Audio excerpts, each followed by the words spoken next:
عطا فرمایا تھا اور جناب داؤد علیہ السلام کو گلے کا معجزہ عطا فرمایا تھا۔ تو گلے کی جو سر ہے، اسی لیے حضور نے فرمایا ہے کہ اقرؤ القرآن بلحون العرب، عرب کے لہجے میں قرآن پڑھو، لہن میں۔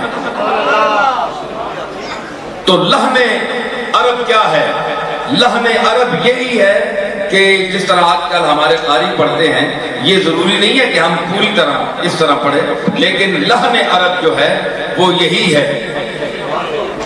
بسم اللہ الرحمن الرحیم،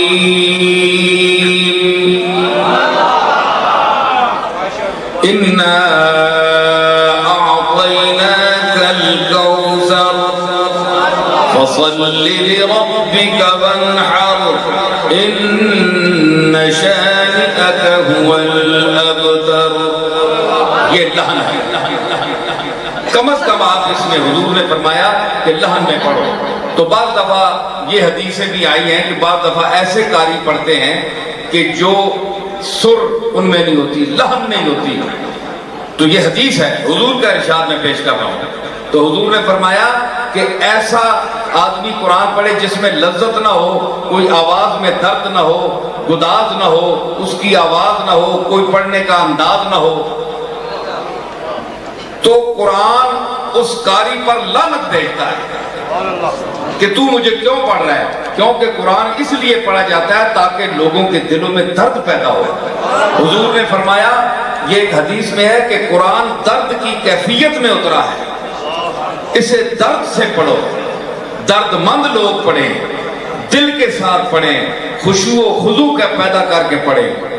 تو یہ ایک ایسی بات تھی جس کا تعلق انبیاء سے تھا، پھر یہ رفتہ رفتہ اس کو دور خسروی حاصل ہوا، پھر ایک ایسا جینیس اور نابغہ روزگار انسان پیدا ہوا جو حضرت سلطان المشائخ نظام الدین محبوب الہی رحمۃ اللہ علیہ کا مرید بھی تھا، اور اللہ تعالیٰ نے اس کو بہت صلاحیتیں عطا فرمائی تھی۔ یہ فارسی میں، یہ چونکہ موسیقی والے حضرات بھی بیٹھے ہیں، موسیقار بھی بیٹھے ہیں، شاید یہ چیزیں ان کو بھی پتہ نہیں ہوں گی جو میں اب بیان کر رہا ہوں، کہ فارسی میں اس کو کہتے ہیں دہل۔ دہل کہتے ہیں بڑے ڈھول کو۔ میں نے کیا کہا؟ دہل کہتے ہیں، جیسا کہتے ہیں نا ببانگے دہل، میں نے کہا تو دہل کا معنی ہوتا ہے بڑا ڈھول۔ تو کاف تصغیر کا لگ گیا، فارسی میں لگتا ہے جیسے طفل، طفلک چھوٹا سا بچہ، مرد مردک چھوٹا سا مرد، معمولی سا مرد، حقیر سا مرد۔ تو کاف تصغیر کا ساتھ لگتا ہے تو اس چیز کو چھوٹا بیان کرنے کے لیے یہ کاف تصغیر کا لگتا ہے فارسی زبان میں۔ دہل بڑا ڈھول تھا، اس کے ساتھ لگا دہلک، دہلک چھوٹا ڈھول، یعنی وہ بڑا ڈھول کو ہے کاف لگا کر انہوں نے چھوٹا کر دیا دہلک۔ تو جب ہندوستان میں مروج ہوا تو چونکہ یہاں ڈال بھی بولا جاتا ہے، اس کو ڈھولک بنا دیا۔ ٹھیک ہے، یہ آپ لغت دیکھیں، کتابیں دیکھیں، تو ڈھول، دہل سے دہلک اور دہلک سے ڈھولک، سمجھ آئی نا؟ تو یہ طبلہ جو ہے، اس کا جو پڑا ہے اور دھاما ہے، تو پڑے اور دھامے کے جو موجد ہیں وہ امیر خسرو ہیں۔ چونکہ ایک سماع کا ماحول ہے، اس میں اور کوئی قرآن و سنت کی بات نہیں پیش کروں گا، کیونکہ ایک ماحول بنا ہوا ہے، جو ماحول بنا ہوا ہے اس کے مطابق میں بات کر رہا ہوں۔ تو اس میں جناب یہ جو ہوتا ہے کہ سے تار، تین تاریں، سے میں نے تین، فارسی میں سے کو کہتے ہیں، تین کو کہتے ہیں سے۔ تو جو ستار آپ بجاتے ہیں اس میں تین تاریں ہوتی ہیں، سے تار، تین تاریں ہیں۔ ایک جو ہوتی ہے وہ سر کی ہوتی ہے، جو مقام پر سارے گاما پادا نیسا سانی دا پاما گارے سا، تو اس کے آنا جانا جو ہے، روح امروہی جو ہے، اس کو آنے جانے کو وہ سر مقام پر، جو اس کو فارسی میں مقام کہتے ہیں، اور موسیقی کے 12 مقام ہیں۔ کتابیں دیکھ لیں، استادوں سے پوچھ لیں، جو لوگ استادوں سے سیکھے ہوئے ہیں، 12 مقام ہیں۔ 12 مقاموں کو 7 سروں میں متعین کیا گیا، ٹھیک ہے؟ تو پھر لے کیا ہے اور تال کیا ہے؟ لے اور چیز ہے، تال اور چیز ہے۔ لے اور چیز ہے، تال اور چیز ہے۔ تال کو متعین کیا جاتا ہے، جبکہ تال میں لے موجود ہوتی ہے، اور لے کے لیے ضروری نہیں ہے کہ اس میں تال ہو۔ یہ پریکٹیکل چیزیں ہیں، میں سمجھتا ہوں اللہ تعالیٰ کی عطا ہے۔ تو یہ سر ہے، کوئی چیز بے سری نہیں ہے۔ ہر چیز کو جب جو آواز آپ خرج آپ کہتے ہیں، یہ بیٹھے ہیں ان سے پوچھیں خرج آپ کہتے ہیں کہ نہیں؟ یہ خرج ہندی کا لفظ نہیں ہے، یہ خرج یخرجو سے ہے، عربی کا لفظ ہے۔ خرج یخرجو خرجن فہو خارجن وخرج یخرج خرجن فذاک مخروج۔ سمجھ آئی؟ یہ گردان ہے عربی کی صرفے، کیا ہو جناب؟ تو خرج اصل میں تھا، خرج کیا ہے؟ نکلنا۔ بھائی آپ کوئی ذوق رکھتے ہیں تو میں بولوں، ورنہ آپ ان کو سنیں پھر۔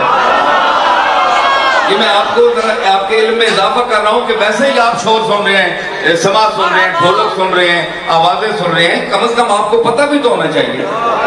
یہ مولویوں کے بس کی بات نہیں ہے کہ یہ بتائیں، ہاں نہ کوئی موسیقار بتا سکتا ہے۔ سمجھ آئی نا؟ تو اس میں کیا ہوا؟ خرج کیا ہے؟ خرج کا معنی ہے خرج یخرجو نکلنا، خرج کا معنی نکلنا، اندر سے کچھ نکلنا۔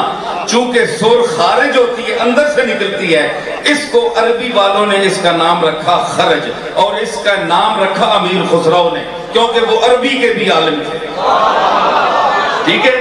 مثلا ایک سر متعین ہوئی، یہ خرج ہے، یہ نکلا، ایک آواز سر کو متعین کیا آپ نے، ٹھیک ہے نا؟ تو اب اس سر سے آپ اگر اوپر جائیں گے تو اس کو خرج رکھیں گے، تو پھر آپ کو اونچی سر پر جانا پڑے گا۔ اس لیے کہتے ہیں یہ چوتھے گالے کا خرج رکھا، تیسرے کا رکھا، دوسرے کا رکھا، پہلے کا رکھا، پانچویں کا رکھا۔ کیوں بھائی ٹھیک ہے کہ نہیں؟ تو یہ خرج جتنے اوپر، پہلے آپ کالے پہلے خرج پہ رکھیں گے تو اس کی سر عام جو چھوٹے موٹے قوال ہیں بیچارے پہلے پر گاتے ہیں۔ تو میرا خیال ہے نصرت فتح علی خان جو ہے وہ چوتھے یا پانچویں پر گاتا تھا، ٹھیک ہے نا؟ تو یہ مشکل کام ہے، کیونکہ اس کی جو استائی ہے وہ بہت اونچی جاتی ہے۔ انترا جو ہے بہت اونچا جاتا ہے۔ تو میں باقاعدہ کوئی سیکھا ہوا نہیں ہوں، لیکن باقاعدہ سیکھے ہوئے بھی مجھ سے بات نہیں انشاءاللہ کر سکتے۔ سمجھ آئی؟ تو یہ خرج ہے۔ اس کے بعد سے تار، اصل میں تھا 3 تاریں، اس کے نیچے بہت سی تاریں ہوتی ہیں، چھوٹی چھوٹی تاریں، ٹھیک ہے نا؟ جس طرح یہ انسان کی شریانیں ہیں۔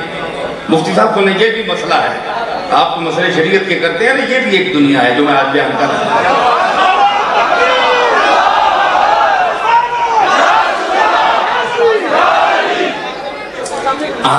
تو میں عرض کر رہا ہوں، مفتی صاحب آپ اس شعبے میں اگر بیان کچھ کرنا چاہتے ہیں تو تشریف لائیں، یہاں بیان کریں۔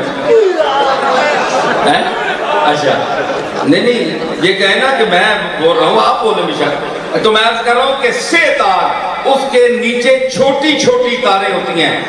ستار کو دیکھیں، چھوٹی چھوٹی تاریں، تو جب وہ جس سر پر وہ مقام چھڑتا ہے، جس سر کو مگر سا کو دبا کر آپ اس کو سا کی آواز نکالیں گے تو جتنی سریں ہیں اس میں وائبریشن پیدا ہوتی ہے، ارتعاش پیدا ہوتا ہے، اور وہ ساری سریں اسی سر کے ساتھ بولتی ہیں، ٹھیک ہے؟ ہاں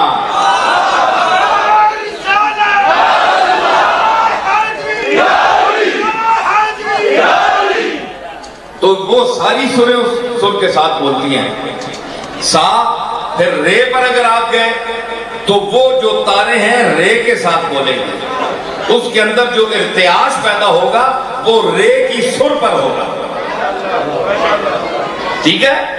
تو یہ آپ دیکھیں کہ یہ اللہ نے ایک نظام پیدا کیا ہے، ستار کو دیکھیں تو انسان کا وجود پورا جو ہے یہ اللہ تعالیٰ کی بنائی ہوئی ایک ستار ہے، اس کو ستار سمجھے، کیونکہ ستار کا بھی بڑا قد ہوتا ہے، انسان کا بھی بڑا قد ہے، ستار کے برابر ہی ہوتا ہے، تو یہ اللہ کا بنایا ہوا ستار ہے، اس میں رگیں ہیں۔ اب دیکھیے کہ رگ پر ہاتھ رکھنے والا چاہیے،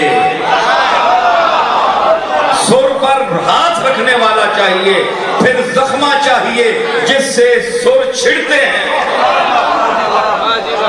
زخمہ وہ لوہا جس کے ساتھ تار کو، اس میں فارسی کو زخمہ کہتے ہیں۔